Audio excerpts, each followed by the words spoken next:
बिस्मिल्लाहिर्रहमानिर्रहीम।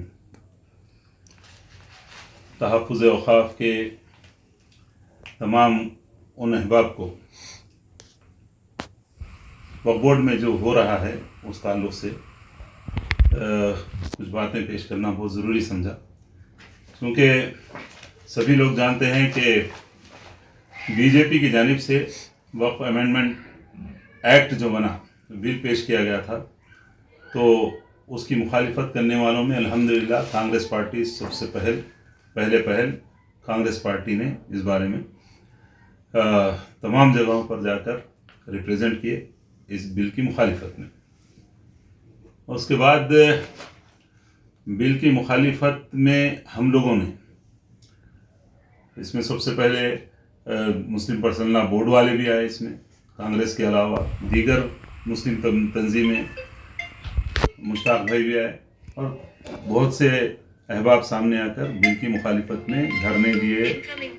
हम लोगों ने वक्फ बचाओ मार्च, हमने अल्लाह के फजल से अल्हम्दुलिल्लाह टैगमंड पे एक बहुत ही बड़ा जो रियासत का सबसे बड़ा मार्च निकाले, जिसमें हमारे साथ कई अहबाब थे। ख़ास तौर पे हमारे पीसीसी प्रेसिडेंट जनाब महेश कुमार गौड़ साहब, शब्बीर अली साहब एडवाइज़र टू सीएम साहब, और फ़हीम कुरैशी साहब, दीगर तमाम तकरीबन चेयरमैन्स भी उसमें शामिल थे। अज़मतुल्लाह साहब थे, उबैदुल्लाह कोतवाल साहब थे, खुसरो पाशा साहब थे, दीगर कई अहबाब उसमें शामिल हुए। फ़हीम जो हमारे फूड कॉरपोरेशन के हैं वो भी अलग क्रम से, काफ़ी लोगों ने पूरे रियासत से उस वक्फ बचाओ मार्च में शिरकत की और ऐलान किए कि कांग्रेस पार्टी किसी सूरत में भी वक्फ अमेंडमेंट बिल को मंजूर नहीं करेंगी। अगर बिल एक्ट बन के भी पास हो गया तो भी हम इसको काबिल कबूल नहीं समझेंगे। इस बारे में सभी जानते हैं कि ये मैटर सब जुडिस है सुप्रीम कोर्ट में और रिजर्व फॉर ऑर्डर पे है। इस सिलसिले में कुछ मैं किसी की मुखालिफत या किसी की तायद में बात नहीं कर रहा हूँ। सीईओ असदुल्ला साहब के खिलाफ एक अकबर के नाम से जो गार्बेज ड्राइवर है, कचरा उठाने वाले गाड़ी के ड्राइवर है, मैं उनके पेशे से इन्हें कोई उनकी तस्दीक नहीं कर रहा हूँ, बताना ये चाह रहा हूँ कि रियासत के सबसे बड़े वकील को ठहराकर अकबर ने रिट फाइल की कि किस तरह से मतलब भाई परमानेंट सीईओ होना चाहिए। उसके बाद जीओ पास हुआ, परमानेंट सीईओ आ गए, उसके बाद फिर रिट फाइल करे। उसके बाद एक और आदमी जो कैब ड्राइवर है, वो खुतबुद्दीन के नाम से एक जगह का पता बता रहे हैं, वो कहीं शेलिंगमपल्ली की तरफ रहते बोल के, और रहते किसी और जगह। वो कैब ड्राइवर भी उसी वकील के जरिए से, जो रियासत के सबसे महंगे तरीन वकील है। कहाँ से कैब ड्राइवर की तनख्वाह कितनी रहती है? 15-20 हज़ार 25 हज़ार रुपये। कचरा की गाड़ी चलाने वाले, बल्दिया की गाड़ी चलाने वालों की कितनी तनख्वाह रहती है? सबको मालूम है। बारहा सेम कोर्ट में सेम वकील से एक आदमी के खिलाफ मुसलसिल रिट्स फाइल करते जा रहे हैं। और जैसे ही आर्डर हुआ था एक की तरफ से 6 तारीख को ऑर्डर पास हुआ था, तो 6 तारीख के फौरी बाद फिर 7 तारीख को फिर दोबारा सेम डे फाइल करके इमीडिएट ऑर्डर्स उनके खिलाफ पास करवा लेते जा रहे हैं। और फिर एक नए साहब इसमें शामिल हुए, उनका नाम कोई खालिक है, वो भी आ गए और सेम वकील है। ये मैं किसी की मुखालिफत या मोहब्बत में बात नहीं कर रहा हूँ। अवाम को सोचना चाहिए कि हो क्या रहा है वक्फ बोर्ड में।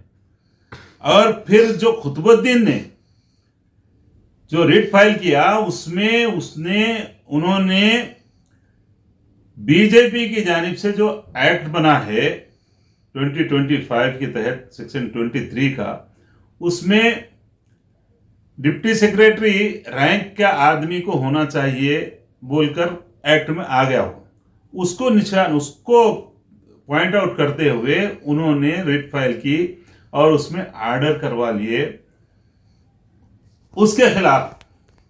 उसके बजाय वक्फ बोर्ड और सेक्रेटरी माइनॉरिटी वेलफेयर, मैं एक बात वाजे कर देना चाह रहा हूं कि सीएम साहब, हमारे तेलंगाना के चीफ मिनिस्टर जनाब रेवंत रेड्डी साहब सख्त तरीन मुखालिफत करते हैं, किए हैं और करते रहेंगे। और तमाम वक्फ बोर्ड से मुताल्लिक जो भी सारे, या राहुल गांधी हो या सोनिया गांधी मैडम हो या प्रियंका गांधी हो, खरगे साहब हो, सभी ने इस बिल की, इस एक्ट की मुखालिफत की। और सेक्रेटरी माइनॉरिटी वेलफेयर साहब शफीउल्लाह साहब किस तरह से जियो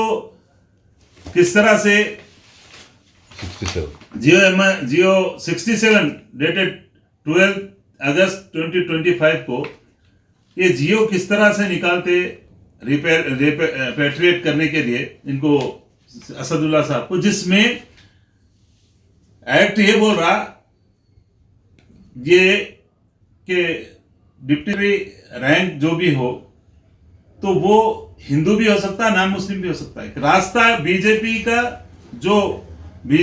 जो चाह रही है वक्फ बोर्ड में नॉन मुस्लिम्स को लाने के लिए, मैं नॉन मुस्लिम के खिलाफ नहीं हूं।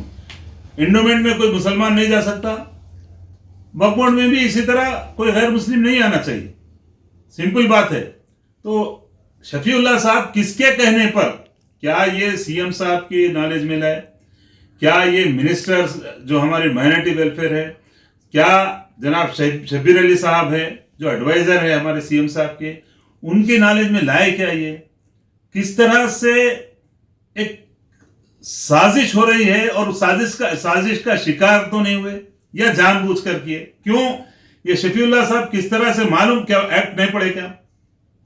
एक्ट नहीं पढ़े क्या? बोलिए, अगर नहीं पढ़े तो बोलिए, आपके सामने ही है पूरा, इसके ऊपर तमाम आप इससे मुताल्लिक आप जिम्मेदार है और खामोशी से इस जियो को किस तरह से पास करे। और मैं तमाम वक्फ बोर्ड के मेंबरान से, चेयरमैन साहब से, उन तमाम से भी मैं ये सवाल करता हूं कि आप लोग इस ऑर्डर के खिलाफ, हाईकोर्ट के जो नया वक्फ एक्ट के मुताबिक जो दाखिल किया गया, उसके खिलाफ आप जुबान बंदी क्यों है आप लोगों की?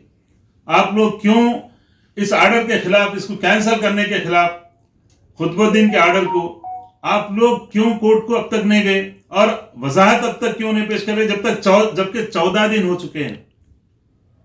14 दिन हो चुके हैं। इतना बड़ा हमारी जायदादों पर खामोशी के साथ जो बीजेपी घुसना चाह रही है, आप सब जानते हैं उनके मंसूबे क्या है। आप सीधा आज तक भी इसके ताल्लुक से चुप्पी साधे हुए। मैं सताइश करता हूं अमजदुल्ला खान की कि उन्होंने भी अल्लाह के फजल से अल्हम्दुलिल्लाह इस बारे में हुकूमत से सवाल किए। हम कांग्रेस पार्टी के हैं, हम पार्टी में रह के हम शफीउल्लाह साहब से सवाल करते हैं। आप बगैर सोचे समझे, बगैर यानी किसी की इजाजत के, सीएम साहब की या हमारे एडवाइजर साहब है उनकी इजाजत लिए क्या आप किस तरह से आप सेक्रेटरी बनाए गए? तो माजी में आप किसके साथ थे? क्या हम वो याद दिलाना? क्या उन्हीं के लोग सवाल कर रहे हैं? मैं अवाम से गुजारिश कर रहा हूं, बेदार होइए। आज तक भी कोई इस बारे में सवाल नहीं करा। मैं कांग्रेस के तमाम भाइयों से गुजारिश कर रहा हूं, तमाम लीडरान से गुजारिश कर रहा हूं, जनाब फहीम कुरैशी साहब से गुजारिश कर रहा हूं, शब्बीर अली साहब से गुजारिश कर रहा हूं कि आप इस बारे में फौरी इस जियो को कैंसिल करवाएं और शफीउल्लाह साहब को से सवाल करें कि आप किस तरह से ये जियो पास करें, किसकी ईमा पे ये जियो पास करें। अल्लाह के लिए मैं अवाम से गुजारिश कर रहा हूं, तमाम मुसलमानों से, तमाम सेक्युलर भाइयों से गुजारिश कर रहा हूं कि वक्फ के बारे में ये जो हो रही है, वक्फ में धांधली जो हो रही है, इसको जो भी काम हो रहा था आज ठप होकर रह गया। आप कोई ऑर्डर भी पास नहीं कर सकते। अब आप बोर्ड रह के भी फायदा नहीं हो रहा है। आज क्या हो रहा है, कोई आवाज नहीं कर रहे हैं। जगह जगह कितने यानी कब्जे हो रहे हैं, कोई रोकने वाला नहीं है। एक आदमी काम कर रहे थे, उनके खिलाफ मुसलसल एक ही आदमी के खिलाफ एक वकील सेम कोर्ट में मुख्तलिफ नाम बदलाकर रिट फाइल कर रहे हैं, कंटेम्प्ट फाइल कर रहे हैं। तो ये इसके पीछे क्या हो रहा है, मैं गुजारिश कर रहा हूं, लोग बेदार होइए। और मैं अल्लाह के फजल से सीएम साहब को भी रिप्रेजेंट किया हूं, शफीउल्लाह साहब को भी। अल्हम्दुलिल्लाह ये गलत हुआ है, इसकी इस्लाह करें। जियो को फौरी से फौरी जियो को कैंसिल करें। जियो 67 जो पास हुआ उसको कैंसिल करें। और बीजेपी के अज़ाइम को नाकाम करने के लिए आप कांग्रेस पार्टी की जो गवर्नमेंट है, गवर्नमेंट हमारी है, और बीजेपी के अज़ाइम की तकमील किस तरह से हो रही है, मैं मिनिस्टर साहब से, सीएम साहब से आज भी कोशिश किया मैं बात करने की। इंशाअल्लाह ताला हम मिलेंगे, हम डेलीगेशन के साथ मिलेंगे, बोलेंगे कि हमारी कांग्रेस गवर्नमेंट में बीजेपी के एक्ट को किस तरह से एक्ट को लागू किया गया, इसको फौरी से फौरी इसको ये जियो को कैंसिल करना चाहिए। और ये जो लोग ये मुसलसिल, मैं फिर बोल रहा हूं, पेशे का मैं मुखालिफ नहीं हूं, पेशे की तस्दीक नहीं कर रहा हूं, लेकिन एक कैब ड्राइवर रियासत के सबसे बड़े वकील को किस तरह से ठहरा सकता है बार बार। मैं गुजारिश कर रहा हूं कि कैब ड्राइवर, एक गार्बेज उठाने वाला ड्राइवर, एक कोई दूसरे एक नए विखार मियाँ आए हैं, खालिक मियाँ, ये कौन है? कभी वक्फ बोर्ड में वक्फ के कोई अमला देखा क्या इन लोगों को? क्या कोई एक्टिविस्ट, इतने लोग हैं वक्फ के लिए काम करने वाले, कभी इन लोगों को देखे क्या? ये फर्जी नाम रख के ये क्या खेल खेला जा रहा है वक्फ बोर्ड के खिलाफ, वक्फ जायदादों के खिलाफ, इसमें कौन है?